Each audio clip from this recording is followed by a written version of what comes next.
जहां एक तरफ क्या पाकिस्तान नोटबंदी करने वाला है, अचानक से पाकिस्तान को क्या सूझा है, तो वहीं दूसरी तरफ चाइना ने क्या रूस के प्रोजेक्ट को रोक दिया है। मंगोलिया ने कौन सा बड़ा खुलासा कर दिया है चाइना और रूस के प्रोजेक्ट को लेकर। जियोपॉलिटिक्स में इस वक्त बहुत कुछ चल रहा है, जानने को आपको बहुत कुछ मिलेगा। आइए जानते हैं इन खबरों को विस्तार से। भारत की तर्ज पर पाकिस्तान में भी नोटबंदी का ऐलान कर दिया गया है और पाकिस्तानी सेंट्रल बैंक ने घोषणा की है नकदी की कमी वाले देश में नकली मुद्राओं के खतरे से निपटने के लिए एडवांस सिक्योरिटी फीचर्स के साथ नए नोट पेश करेगा। स्टेट बैंक ऑफ पाकिस्तान के गवर्नर जमील अहमद ने मीडिया को बताया कि करेंसी नोटों में एडवांस इंटरनेशनल सिक्योरिटी फीचर्स को शामिल किया जाएगा, जिसमें पाकिस्तानी मुद्रा को आधुनिक बनाने के लिए विशिष्ट सुरक्षा संख्या और डिजाइन शामिल होंगे। जमील अहमद ने ये कहा कि नोट बदलने की ये प्रक्रिया धीरे धीरे होगा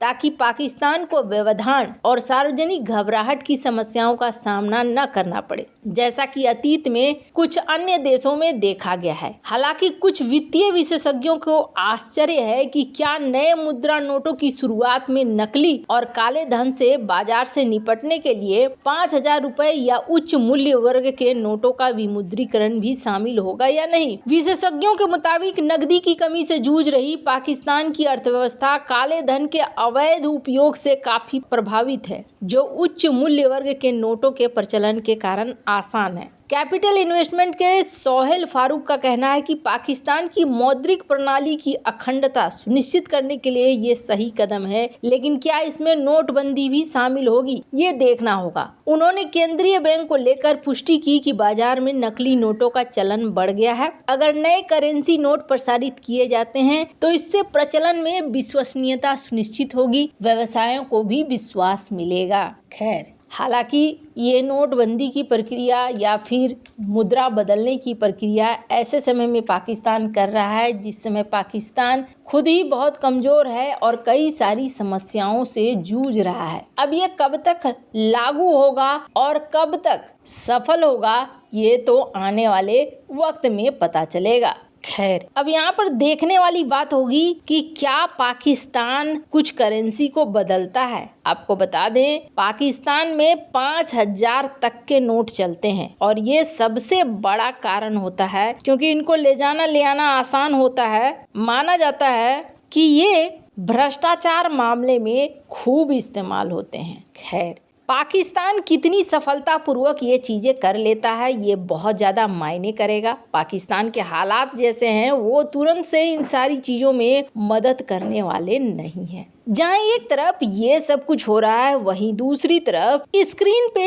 एक आर्टिकल देख रहे हैं। ये आर्टिकल 2014 का है और इस आर्टिकल में $400 बिलियन के गैस डील की चर्चा हो रही है। करीब 10 साल तक बातचीत करी थी गैज़प्रोम और चाइना के CNPC ने। तब जाकर एक फैसला लिया गया था कि हाँ जी, हम यहाँ पर बहुत सारे कमर्शियल सीक्रेट होने के बावजूद यहाँ पर हम गैस की लेन देन करेंगे और करीब $70 बिलियन से ज़्यादा का एक प्रोजेक्ट की घोषणा हुई। और आपको बता दें, ये प्रोजेक्ट था साइबेरिया 1, जिसे पावर ऑफ साइबेरिया कहा जाता है। और इस प्रोजेक्ट के बाद यहाँ पर गैस देना भी शुरू कर दिया रूस ने। ये जो एक मैप देख रहे हैं आप, ये मैप बता रहा है पावर ऑफ साइबेरिया को। फिर 2015 में एक ऐलान होता है और इस ऐलान में क्या कहा जाता है कि पावर ऑफ साइबेरिया 2 इसको भी बनाया जाएगा। और ये किस तरीके से बनेगा,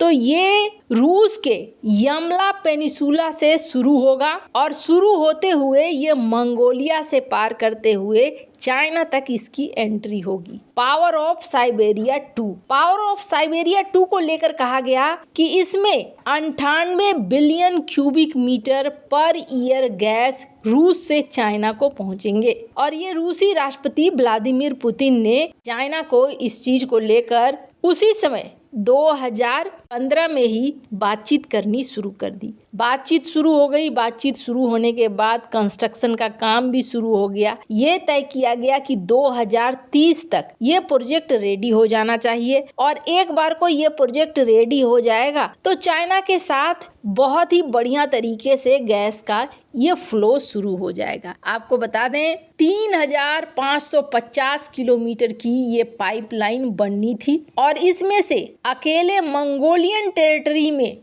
950 किलोमीटर का बनना शुरू होगा पाइपलाइन का जो ये सिस्टम है। पूछा जा रहा है कि आखिरकार 2024 आ चुका है तो आपको कितना वक्त लगेगा, कब तक आप तैयार कर लेंगे? तो इसमें कहा जा रहा है कि अभी मंगोलिया के द्वारा, जो मंगोलिया के राष्ट्राध्यक्ष हैं, उनका क्या कहना है, उन्होंने इस बात को कहा कि ये दोनों ही देश चाइना और रूस दोनों अभी भी बातचीत कर रहे हैं और अभी भी ये बातचीत में ही फंसा हुआ है। बहुत सारी चीजें अभी क्लियर नहीं हुई हैं। ऐसा लगता है पैसे को लेकर कुछ चीजें हैं जो क्लियर नहीं है। यही वजह है कि अभी तक यहाँ पर इसे आगे बढ़ते हुए नहीं देखा जा रहा है और कहा जा रहा है कि अब आने वाले समय में जब तक ये कॉस्ट फाइनल नहीं हो जाता है तब तक कुछ भी नहीं हो सकता है। वैसे आपको बता दें 2018 में एक एग्रीमेंट बना था और उस एग्रीमेंट में ये कहा गया था कि जो गैस होगा उसका मूल्य होगा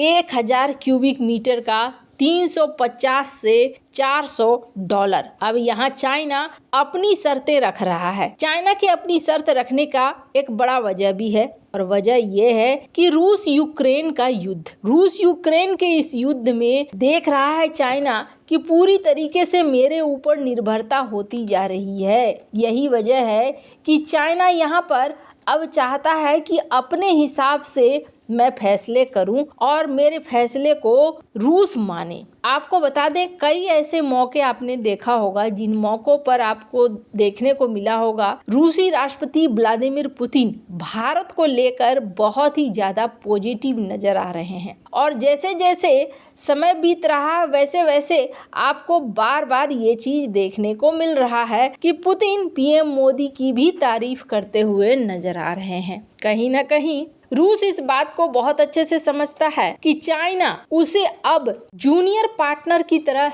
इस्तेमाल करना चाह रहा है। यही वजह है कि आप देखेंगे कि चाइना के साथ दोस्ती रहते हुए भी भारत के लिए पुतिन का रवैया अलग होता जा रहा है। द टाइम्स ऑफ इंडिया की एक खबर जिसमें एक कहा गया था एक्सपर्ट के द्वारा कि चाहे कुछ भी हो जाएगा रूस न तो चाइना के साथ मिलकर हमला करेगा यूएसए पर और न ही भारत के खिलाफ किसी तरह का दबाव बर्दाश्त करेगा। वैसे आपको क्या लगता है इन सब मामले में, आपकी क्या राय है? कमेंट कर जरूर बताएं। जल्द मिलते हैं अगले वीडियो में नई खबर के साथ।